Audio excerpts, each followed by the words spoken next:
এবার সর্বশেষ সবচেয়ে গুরুত্বপূর্ণ যে বিষয়টা আল্লাহর পয়গম্বর বললেন সেটা হলো ওয়া হায়াতাকা ক্বাবলা মাউতিক। আল্লাহর পয়গম্বর কি দামি নসিহত করে গিয়েছেন। একবার যদি একটু মাথাটা খাটাই তাহলে আমার জীবন পরিবর্তন হয়ে যাবে। পড়েন সুবহানাল্লাহ। আল্লাহর পয়গম্বর সর্বশেষ বললেন ওয়া হায়াতাকা ক্বাবলা মাউতিক, তুমি তোমার হায়াতকে, তুমি তোমার জীবনকে মৃত্যু এসে যাওয়ার আগে মূল্যায়ন করো। একবার যদি কোনো ব্যক্তি মারা যায় ওই ব্যক্তি আর কি দুনিয়াতে ফিরে আসতে পারবে? আর ইচ্ছা করলেও কি কবরে গিয়ে কোনো আমল করা সম্ভব? কোনোদিন সম্ভব নয়। আমরাই কোনো নবীরাই তো আমল করতে পারবে না। আর আমল করলেও সে আমল আল্লাহ তাআলার দরবারে গ্রহণযোগ্য হবে না। আমলটা করতে হবে কোথায়? কোথায় বলেন না? দুনিয়াতেই করতে হবে। আল্লাহর পয়গম্বরের জন্য বলেছেন ওয়া হায়াতাকা ক্বাবলা মাউতিক, তুমি তোমার হায়াতকে, তোমার জীবনকে মৃত্যু এসে যাওয়ার আগেই মূল্যায়ন করো। সম্মানিত হাজির, আমাদের এখানে প্রথম যে উদ্দেশ্য সেটা হলো আল্লাহর পয়গম্বর বলেছিলেন ওয়া শাবাবাকা ক্বাবলা হারামিক, তুমি তোমার যৌবনকে তোমার বার্ধক্য এসে যাওয়ার আগেই মূল্যায়ন করো। সুতরাং ইসলামে যৌবনকালকে গুরুত্ব দিয়েছে কি দেয় নাই? বলেন না, দিয়েছে। সম্মানিত হাজরিন, এবার শুনুন, কোন ব্যক্তি যদি এই যৌবনকালকে সঠিকভাবে ব্যয় না করে, আল্লাহর রাস্তায় নিজেকে পরিচালিত না করে, তাহলে তার জন্য কি পানিশমেন্ট আছে? আল্লাহ পাক রব্বুল আলামিন এই যৌবনকাল সম্পর্কে যুবকদেরকে প্রশ্ন করবেন, তোমাকে যৌবন দিয়েছিলাম, সময় দিয়েছিলাম, শক্তি দিয়েছিলাম, তুমি এই সময়টাকে কোথায় অতিবাহিত করেছো, কি কাজে ব্যয় করেছো? এটা আল্লাহ পাক রব্বুল আলামিন আলাদা আলাদা করে প্রশ্ন করবেন। তখন আল্লাহ তাআলার কাছে প্রশ্নের জবাব দেওয়া ছাড়া এক কদম সামনে অগ্রসর হওয়া সম্ভব নয়। আল্লাহর পয়গম্বর বলছেন লা তাজুলু কদম ইবনে আদম ইয়াউমাল কিয়ামাতি মিন ইনদি রাব্বিহি হাত্তা ইউসআলা আন খামসিন। আল্লাহর পয়গম্বর বলেন কিয়ামতের ময়দানে বনি আদম আল্লাহ তাআলার সামনে থেকে এক কদম অগ্রসর হতে পারবে না যতক্ষণ পর্যন্ত না আল্লাহ পাক রব্বুল আলামিনের কাছে পাঁচটা প্রশ্নের জবাব দিবে, ততক্ষণ পর্যন্ত বনি আদম কিয়ামতের ময়দানে এক পাও সামনের দিকে অগ্রসর হতে পারবে না। পাঁচটা প্রশ্নের উত্তর জবাব দেওয়াই লাগবে, এরপরে সামনের দিকে অগ্রসর হতে হবে। এর মধ্যে আল্লাহর পয়গম্বর এক নম্বরে যে বলেছেন সেটা হচ্ছে ওয়ান শাবাবিহি ফিমা আবলাহু, তুমি তোমার যৌবনকে কোথায় ব্যয় করেছো, কোন কাজে ব্যয় করেছো, এই এত সময় দিয়েছিলাম তোমাকে, কি করেছো তুমি? এটা আল্লাহ পাক রব্বুল আলামিনের কাছে জবাব দিতে হবে, এছাড়া কোনো বনি আদম সামনের দিকে অগ্রসর হতে পারবে না। সম্মানিত হাজিরিন, এবার বলুন তো যৌবনের গুরুত্ব আছে না নাই? আছে।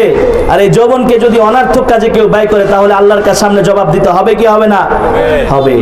এবার যদি কোনো যুবক তার যৌবনকালকে আল্লাহর রাস্তায় ব্যয় করে এবং এই যৌবনকালকে সোনালী যৌবন বানায়, সুন্দর করে আমল করে, ভালো কাজ করে, তাহলে তার জন্য পুরস্কার আল্লাহ তাআলার পক্ষ থেকে আছে না নাই? অবশ্যই আছে। এই যৌবনকালটা যেমন কোনো ব্যক্তি খারাপ কাজে ভালো কাজে ব্যয় করলে তার জন্য যেমন আল্লাহ তাআলার পক্ষ থেকে পুরস্কার আছে, খারাপ কাজে ব্যয় করলেও তার জন্য আল্লাহ তাআলার পক্ষ থেকে পানিশমেন্ট আছে। কি পুরস্কার দেওয়া হবে? আমরা জানি যখন কিয়ামতের ময়দান সংঘটিত হবে ওই সময়টা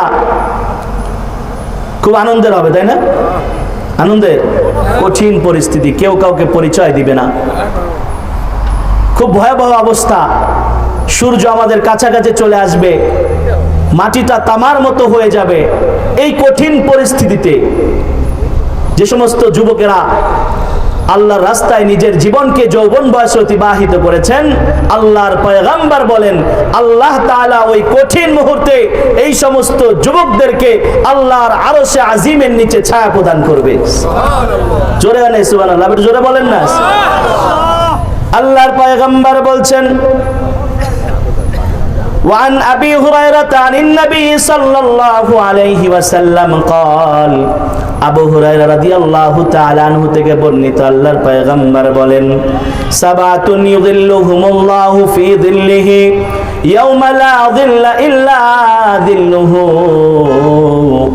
আল্লাহর পয়গম্বর বলেন কিয়ামতের কঠিন ভয়াবহ দিনে যখন কোনো ছায়া থাকবে না, একমাত্র আল্লাহ তাআলার আরশ আজিমের নিচে ছায়া থাকবে, ওই সময় আল্লাহ পাক রব্বুল আলামিন আরশ আজিমের নিচে 7 শ্রেণীর ব্যক্তিকে ছায়া প্রদান করবে।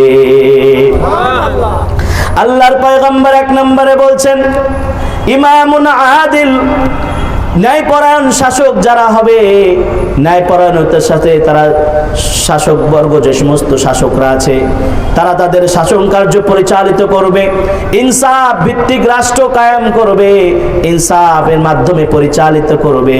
আল্লাহর পয়গম্বর বলেন ওই সমস্ত ব্যক্তিদেরকে আল্লাহ তাআলা আরশে আজিমের নিচে ছায়ার ব্যবস্থা করে দিবে। 2 নম্বর আমাদের যেটা মূল উদ্দেশ্য, ওয়াসাবুন নাসা ফি ইবাদাতিল্লাহ, ওয়াসাবুন নাসা ফি ইবাদাতিল্লাহ, যে সমস্ত যুবকেরা যৌবন বয়সে আল্লাহর ইবাদতের মধ্য দিয়ে কাটায় দিবে, আমার আল্লাহর পয়গম্বর বলেন ওই সমস্ত যুবকদেরকেও আল্লাহ তাআলা কিয়ামতের ওই কঠিন ভয়াবহ দিনে আরশে আজিমের নিচে ছায়ার ব্যবস্থা করে দিবে। সুতরাং যে সমস্ত যুবকেরা যৌবন বয়সটাকে, কঠিন সময়টাকে কষ্ট করে আল্লাহর ইবাদতের মধ্য দিয়ে কাটায় দিবে, ওই সমস্ত যুবকদেরকে আল্লাহ পাক রব্বুল আলামিন তার আরশের নিচে ছায়া প্রদানের মাধ্যমে তাদেরকে দামি বানায় দিবে। আরশে আজিমের নিচে যদি একবার ছায়া পেয়ে যায় তাহলে কি আমাদের আর অন্য কিছুর প্রয়োজন পড়বে নাকি? কোনো কিছুর প্রয়োজন পড়বে না। আল্লাহ আমাদের সবাইকে আরশে আজিমের নিচে ছায়ার ব্যবস্থা করে দেন, পড়ে না আমিন। সম্মানিত হাজরিন, আমরা প্রথমে শুনেছি যৌবনকালের অনেক গুরুত্ব, দ্বিতীয়ত শুনলাম কোনো ব্যক্তি যদি যৌবনকাল ঠিকমতো ব্যয় না করে তাহলে আল্লাহর সামনে তাকে জবাব প্রদান করতে হবে। তৃতীয়ত শুনলাম কোনো ব্যক্তি যদি তার এই যৌবনকালটাকে আল্লাহর রাস্তা অতিবাহিত করে তাহলে আরশে আজিমের নিচে তাকে ছায়া প্রদান করা হবে। এখন শুনুন, যে সমস্ত ব্যক্তি সফল, তাদের যৌবনকাল সফল কাদের? যারা রাসূল করিম সাল্লাল্লাহু আলাইহি ওয়াসাল্লামের যৌবনকালের সাথে যাদের যৌবনকালটা মিলে যাবে তারাই হবে আল্লাহ তাআলার দরবারে সফল। পড়েন সুবহানাল্লাহ। আল্লাহ রাসূলের যৌবনকালের সাথে তিনি যখন যুবক ছিলেন, তিনাকে যেভাবে তিনি নিজেকে গড়েছিলেন, মানুষের মধ্যে প্রকাশ করেছিলেন, ওইভাবে যদি ঠিক ওনার মতো করে যদি কোনো যুবক নিজের জীবনকে সাজায়, নিজের জীবনকে রঙিন করে, তাহলে অবশ্যই তার সেই ব্যক্তি হলেও আল্লাহ তাআলার কাছে সফল। পড়েন সুবহানাল্লাহ। কেন? কারণ আল্লাহ তাআলা কোরআনুল কারীমের মধ্যে আমাদেরকে জানিয়েছেন লাকাদ কানা লাকুম ফি রাসূলিল্লাহ, লাকাদ কানা লাকুম ফি রাসূলিল্লাহি উসওয়াতুন হাসানা। আল্লাহ বলে বান্দারে, তোমরা যারা আমার সাক্ষাতের আশা রাখো, তোমরা যারা কিয়ামতের আশা রাখো, শোনো বান্দারে, তোমাদের জন্য আমি তোমাদের নবীর মধ্যে উত্তম আদর্শ রেখে দিয়েছি। তোমাদের মধ্যে তোমাদের নবীকে পাঠিয়েছি, তিনি যেমন শ্রেষ্ঠ নবী, তিনি যেমন সমস্ত নবীদের সর্দার, তোমরা যুবকেরাও যদি তার অনুসরণ করো, আমি আল্লাহ তোমাদেরকেও অন্যান্য মানুষদের মধ্যে তোমাকেও শ্রেষ্ঠ বানায়া দিব। আমরা যদি রাসূলের আদর্শ অনুসরণ করি তাহলে আমাদেরকেও শ্রেষ্ঠ যিনি বানিয়ে দিবেন, সকলে বলতে হবে তিনি কে? সম্মানিত হাজরিন, রাসূল করিম সাল্লাল্লাহু আলাইহি ওয়াসাল্লামের যৌবনকালটা কেমন ছিল এটার একটু বিবরণ জানা দরকার, তাই না? আমরা কিন্তু অনেক সময় আল্লাহ রাসূলের যে জীবনী পড়ি এবং শুনি, বেশিরভাগ হলো আল্লাহ রাসূল সাল্লাল্লাহু আলাইহি ওয়াসাল্লামের নবুয়ত প্রাপ্তির পরে, অর্থাৎ নবী হওয়ার পরের কাহিনীগুলো বেশি শুনি সাধারণত। আল্লাহ রাসূল সাল্লাল্লাহু আলাইহি ওয়াসাল্লাম নবুয়তের আগে, অর্থাৎ যখন তাকে নবুয়তের দায়িত্ব পুরোপুরি বুঝিয়ে দেওয়া হয় নাই, তার আগে রাসূল করিম সাল্লাল্লাহু আলাইহি ওয়াসাল্লাম যে যুবক বয়সটা ছিল, যে যৌবনকালটা ছিল, তখন তিনি কতটা পুত পবিত্র ছিলেন, এই ব্যাপারে যদি আমরা সিরাতের বা রাসূল করিম সাল্লাল্লাহু আলাইহি ওয়াসাল্লাম জীবনী গ্রন্থের প্রাচীন একটা গ্রন্থ আছে সিরাতে ইবনে হিশাম। এই ইবনে হিশামের একটা উদ্ধৃতি যদি দেখি, ইবনে হিশাম রাহমাতুল্লাহি আলাইহি ফি সিরাতুন নববিয়্যাহ, সিরাতুন নববিয়্যার মধ্যে একটি উক্তি এনেছেন। এটা যদি আমরা একটু দেখি তাহলে আমাদের কাছে আর বিষয়টি স্পষ্ট হয়ে যাবে ইনশাআল্লাহ। সম্মানিত হাজিরিন, তিনি বলছেন فشب رسول الله صلى الله عليه وسلم فشب رسول الله صلى الله عليه وسلم الله تعالى يكلأه ويحفظه ويحوطه من أقدار الجاهلية لما يريد به من كرامته ورسالته। সিরাত ইবনে হিশাম রাহমাতুল্লাহি আলাইহি, ইবনে হিশাম রাহমাতুল্লাহি আলাইহি সিরাত ইবনে হিশামের মধ্যে লেখেন আল্লাহর পয়গম্বর ফাসাব্বা রাসূলুল্লাহ সাল্লাল্লাহু আলাইহি ওয়াসাল্লাম, আল্লাহর পয়গম্বর জাহেলি যুগ যেই যুগটা ছিল ওই যুগে আল্লাহর পয়গম্বর নিজের জীবনটাকে অতিবাহিত করেছেন। আমরা জানি জাহেলি যুগে এমন অথর্ব একটা যুগ ছিল, এমন কোন অন্যায় নাই যেই সময় অন্যায়টা করা হতো না, এমন কোন অন্যায় নাই সেই সময় করা হতো না, এবং অন্যায়কে অন্যায়ও মনে করা হতো না। ওই সময় আমার পয়গম্বর জাহিলিয়াতের লোকদের মধ্যে উঠা বসা করেছেন, কিন্তু আমার পয়গম্বর কেমন ছিলেন তিনি বলেন আল্লাহু তাআলা ইয়াকলাউহু ওয়া ইয়াহফাযুহু ওয়া ইয়াহুতুহু মিন আকদারিল জাহিল। আল্লাহ পাক রব্বুল আলামিন আমাদের পয়গম্বরকে এই যে জাহিলি যুগের যত রকম খারাপি ছিল, যত রকম নষ্টামি ছিল, যত রকমের অন্যায় ছিল, অপরাধ ছিল, সমস্ত অন্যায় অপরাধ সব কিছু থেকে আমার পয়গম্বরকে আল্লাহ তাআলা পুতু পবিত্র রেখেছেন। পড়েন সুবহানাল্লাহ। তাকে পবিত্র রেখেছেন, কোনো অন্যায় তার দ্বারা সংগঠিত হয় নাই। কেন রেখেছেন? লিমা ইউরিদু বিহি মিন কারামাতিহি ওয়া রিসালাতিহি। এর মূল কারণ হলো আমার পয়গম্বরকে আল্লাহ তাআলা দুনিয়ার সবচাইতে বেশি মর্যাদা দান করবেন এবং তাকে রাসূল হিসেবে দুনিয়াতে পাঠাবেন। এই জন্য আল্লাহ তাআলা তাকে সব রকম খারাপি থেকে হেফাজত করেছেন। পড়েন সুবহানাল্লাহ। আমরা যদি রাসূল করিম সাল্লাল্লাহু আলাইহি ওয়াসাল্লামের সহধর্মিনী যৌবনকালের স্ত্রী, আচ্ছা আমাদের মধ্যে কে পিসাব আর না পিসাব এটা কিন্তু আমাদের স্ত্রীরা ভালো জানে, জানে না? জানে কি জানে না? স্ত্রীদের অবস্থা কি? যুবকরা পুরুষেরা যা করে সব জানে না? সব জানে।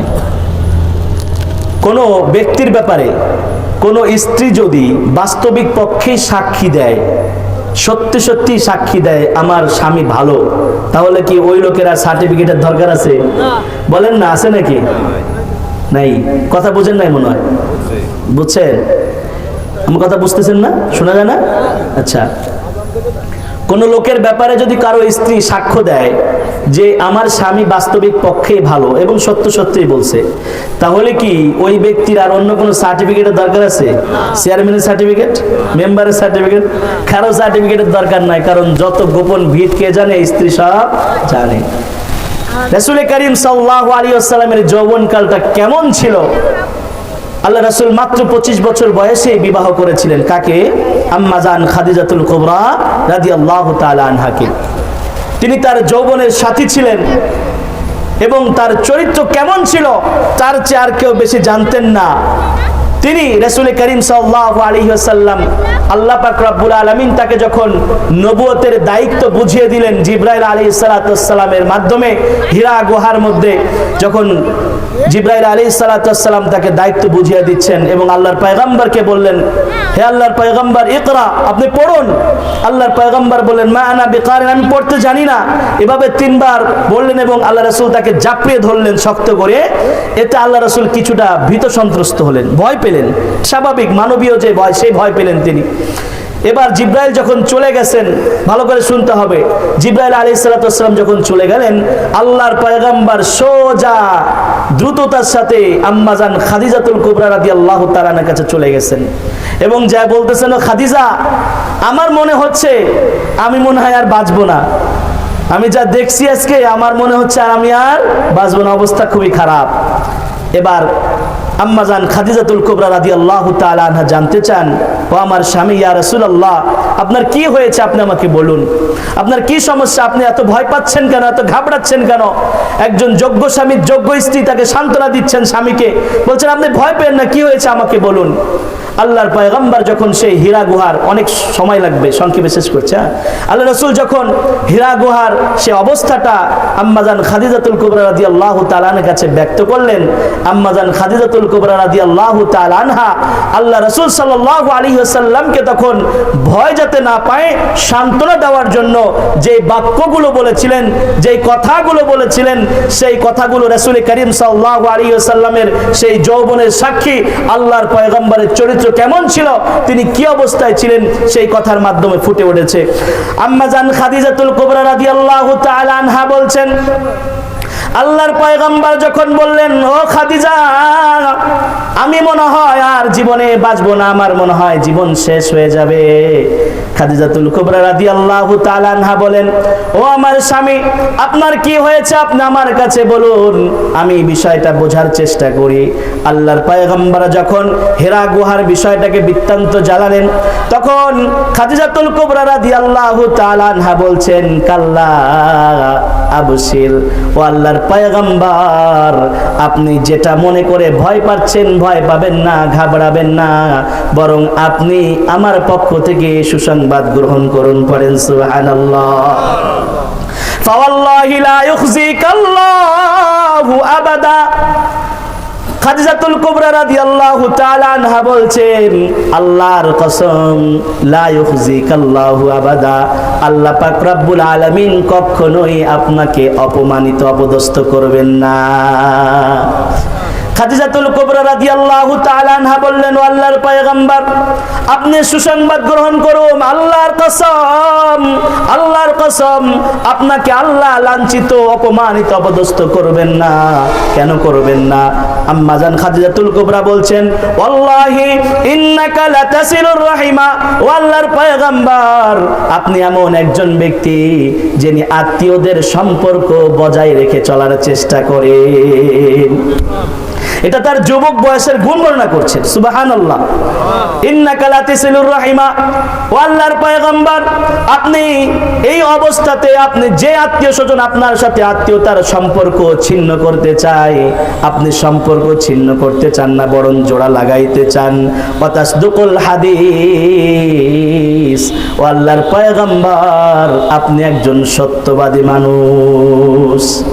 আল্লাহর পয়গম্বরকে আরো বলছেন, ওয়া তাহমিলুল কাল্লা ওয়া তাকসিবুল মাদুমা ওয়া তাকরিয যায়ফা ওয়া তুঈনু আলা নাওয়াইবিল হক।